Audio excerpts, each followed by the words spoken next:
Good morning and welcome to the Core Connection. I'm Mira Rubin here with you on Enlightened World Network. And today's topic is life is happening for me. Life is happening for us rather than to us. So we're going to look at how radically that shift of perspective can shift our experience. But before we get started, let's take a minute or two to get present. Let's take a deep breath in through your nose and hold it. And imagine clean, crisp oxygen flooding your lungs, flowing into your bloodstream, nourishing all your cells, all your organs, bringing vital life energy to your body and being. And as you exhale, exhale any tension, stress, negativity, fatigue. And now let's take another deep breath in through your nose and hold it. This time, imagine brilliant bright light, lighting you up from the inside out, illuminating, electrifying, and energizing all your cells, your molecules, your electrons, creating a brilliant beam of light and energy from your heart out into the world. And as you exhale, exhale any remaining tension, stress, negativity, fatigue. And now let's press our palms together. Vigorously rub your hands together to feel the friction, the temperature, the pressure, the motion, the tickling and tingling when you stop. And allow all those sensations to bring you present right here, right now, into this remarkable physical form that enables us to experience life. Welcome, welcome, welcome. So, we often feel like life is happening to us and that the best thing we can do is to just weather the circumstances, just get through it. And what we're talking about today is taking on a new perspective that life is happening for me and through me rather than to me. And so what that looks like is that whatever the circumstances and however desperate or extreme they may be, there's a place within that that provides an opportunity and an opportunity for growth, for personal evolution, for development. And good morning, Ross, and welcome. So good to have you here with us this morning. So we're talking about life is happening for me and through me rather than to me, and how really radical a shift can be brought about in our experience when we interact with life from that vantage point. I'm reminded of the story. It might be a Talmudic story, I'm not sure actually. But a man has a son and is riding one of their prize horses, and he falls off the horse and he breaks his leg. And it looks like a tragedy because the son was an important worker in making sure that the farm ran well. And then it turned out that there was a military conscription, sorry, where they were pulling all the young men in the village into the army. And because the son's leg was broken, he didn't end up in the army. He didn't end up getting recruited. And so that was a cause for celebration. And then the horse ran away, and that was a cause for despair. And then the horse came back with other horses, and that was a cause for celebration. And what the story talks about is that life unfolds, and we don't know. We ascribe all this meaning to things. We don't really know what's good or not good as things are unfolding. However, that said, if we take the perspective that life is happening for us and through us rather than to us, it allows us to create a context for the situations and circumstances in life that we encounter, and enables us to be looking for the opportunity in these circumstances. And and now what's coming to mind is some kinds of studies talking about how people who are optimistic live longer, with less health challenges than people who are pessimistic. And couldn't cite the study. I don't know if it's true. It makes sense to me, that this notion that life is happening for me and through me rather than to me breeds sort of an optimism. It breeds a kind of optimism that allows us to be looking for opportunity within the context of the happenings of our lives. And I think it might sound trite and simple, and I guess it is simple, but it's profound and elegant and not necessarily easy to live into that idea that life is happening for me and through me rather than to me, particularly when we are caught up in the drama of circumstances that we are not enjoying a whole lot. And that's when it's most important to remember that perspective. That's when it's most important to remember to be grateful for life's alignment and its wisdom beyond our own knowing. And I think there's a trust that gets cultivated that allows us then to be with circumstances, to be present with circumstances as they are.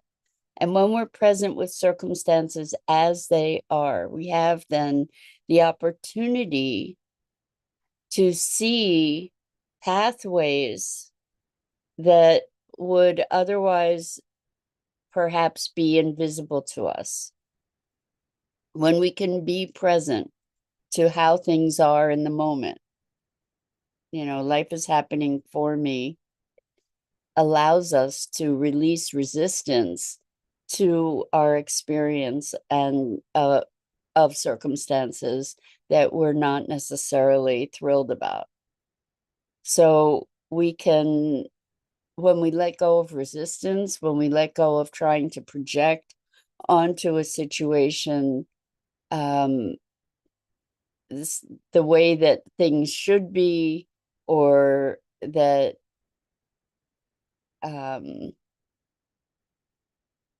that life is not working in our favor, what happens is that new possibilities open up, new things are visible to us that are not apparent when we are in a place of reactivity and resistance. So this notion allows us to dissolve our reactivity, but it takes discipline, especially when we are experiencing things that we don't really want to be experiencing, circumstances, for example.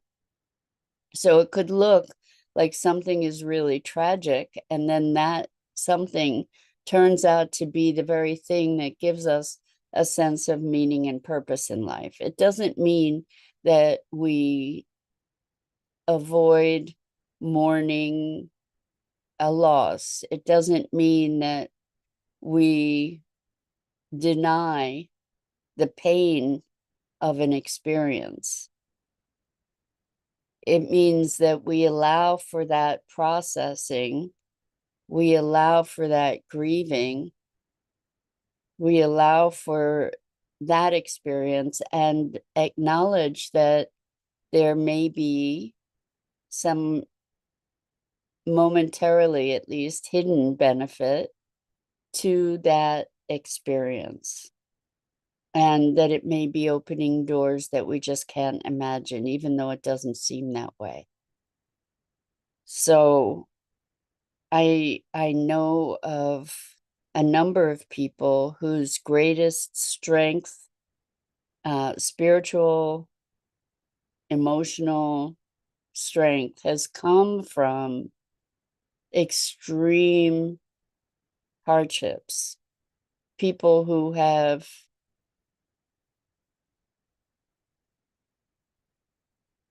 gone through cancer, for example, and in many situations have said it was a turning point for them, that they gained a new perspective. I remember a client whose daughter died of cancer, and they were devastated, understandably devastated. And from that experience, they became very active in supporting kids with cancer. And it gave them a deep sense of purpose and a way in which to engage with the world and give back to the world and honor their daughter's life.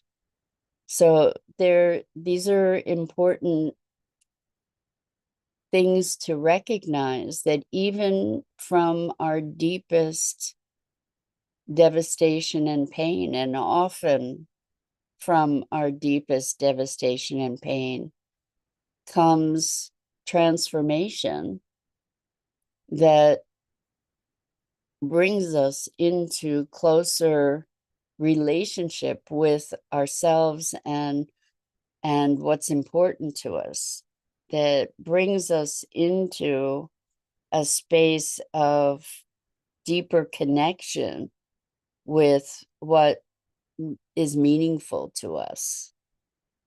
And oftentimes these circumstances that seem so dire, or that are so dire, are wake-up calls for us, waking us up to our greater capabilities, waking us up to another dimension of experience. And the thing that also arises in this conversation for me is the notion that we're often given clues and hints, nudges by life to go into a direction that is pointing the way to greater self-expression, greater fulfillment. We're given nudges with a whisper, so to speak, from our higher selves or from life, whatever it is, where we're first spoken to in a whisper. And I don't know about you, but for me, I used to ignore those whispers or fight with them. And then they would get louder, and then they would get louder, until finally what would happen is it wouldn't be a whisper, It would more like be a baseball bat, to say, okay, you're not paying attention. Time to wake up. And that's when something big happens that puts you on a different path. It's like you had the opportunity, it got stronger and stronger. The invitation became louder and louder until it got to a place where there was no choice. So I see people doing this in relationships, with jobs, with other circumstances in life where their body is saying, you know what, this isn't the place for you. It's time to move on, and they don't move on, and then they get a heavier signal, and then eventually either they get a health problem that requires them to make that choice, or they get fired, or in other words, the choice gets made for them. And this happened to me personally so many times where I didn't pay attention, that and then got clobbered, like really clobbered, that I learned to pay attention to the whispers. And I think that's available for all of us. We can all pay attention to the whispers. And that is allowing life to happen for us. So rather than resisting and overcoming and using the strength of our will to persist down a path that is ultimately working against us and working against our deepest needs, or higher intentions, when we can allow that life is happening for us, we might be able to pay more attention to those whispers, because when we're operating from the perspective that life is happening for us, we're flowing with it more readily. We're in greater connection and communication with it as a partner, rather than something to conquer, rather than something to overcome. And it allows for this more beautiful and graceful dance where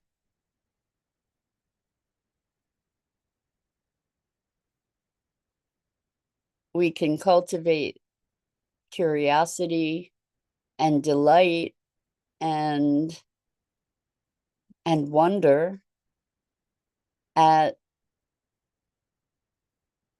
the twists and turns that life presents us. So it often requires that we step beyond ourselves and the immediacy of what I want. I want it now kind of thing. The I want it now part is probably the most challenging, right? Because we'll try and force the river. I think probably so many of us have experienced that, where things aren't happening fast enough. We want it to be, it should be different. I should be at that place by now. I should be in a different place in life. I remember a client who had been told years ago what her fate was in terms of being able to be a healer and a teacher. And this person was really experiencing a lot of struggle with life and where they were in their evolution. Good morning, Dido. Welcome. So good to have you here with us this morning. And they were insistent that they really should be at this other place by this time. And what I tried to get them to recognize, I don't know how successful it was that they needed to go through what they were currently experiencing to get to that place of mastery, that they weren't there yet, and they needed to go through life and the learning that life is providing them in order to be able to fulfill that destiny. And that the hardship that they were experiencing was part of the lesson, because they needed to come to a place of recognition that it's all perfect. It was all unfolding as it needed to be, to get to a place of acceptance and flow before like that was the big lesson. And they were going to stay in this place of resistance and constraint until they got the message. I think I had a similar experience in my life too, being told, what my future might bring, and then having this deep impatience about life and not recognizing that we can't bypass the process of becoming who we have the we could say blueprint or potentials to become. So, for instance, you can't decide to be an astrophysicist without receiving the education needed in astrophysics. And so when we can allow that life is happening for us and through us rather than to us, we can perhaps receive the fact that we are receiving that education on the way to getting where we envision ourselves to be or we desire to be.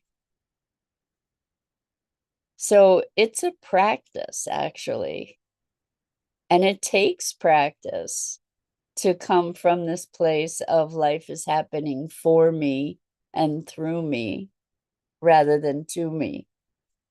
And it doesn't mean that we'll understand all the twists and turns. The thing that's interesting is that we can often look back and recognize how the things that unfolded in our lives served us.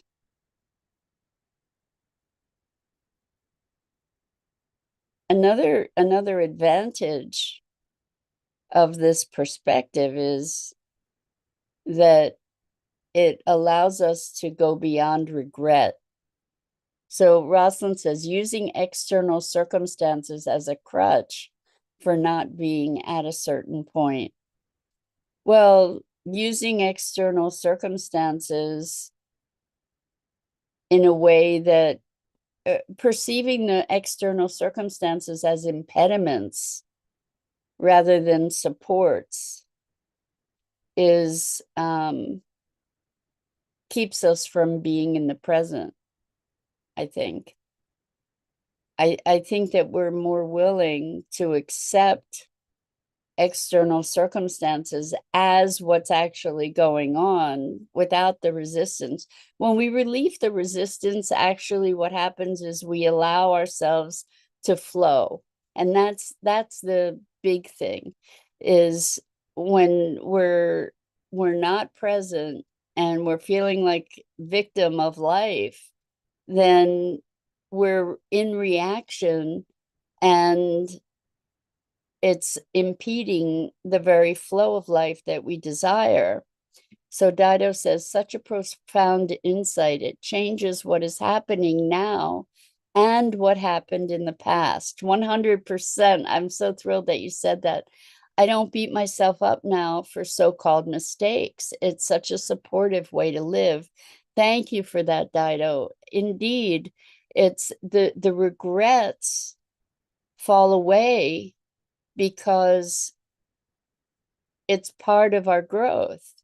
So if we think about a child learning to walk, they they fall down a lot. And do we consider those falls failures or mistakes? No, it's just part of that evolution, part of life. And those mistakes teach us how not to do something, which is as important as how to do it. I taught for years. I taught graphics design software for years. And it was most useful, actually, to the students when I was trying to show them something and something went wrong, when there was a mistake, when I made a mistake or things messed up or whatever. It was more useful to be able to explore that, and it exposed a whole different dimension of the software and how it worked and how to think about it than if I had just showed them how to do it right. They learned how to troubleshoot. They learned how to problem solve. And so when we make quote unquote mistakes, when we have quote unquote failures, it teaches us, or it gives us an opportunity to learn ways to adapt, to modify, to think on our feet, to adjust. And so this ability to allow the dance of life is a profound gift, and it's a practice. So that's it for this morning. I'm Mira Rubin. This is the Core Connection, and I go live here each weekday morning at 9 a.m. Eastern on the Enlightened World Network Facebook page and YouTube channel. And I invite you to please like, follow, and share Enlightened World Network and me. And the links are in the description. So it's it's such a gift and pleasure always to be able to spend this time together musing about what it is to be human.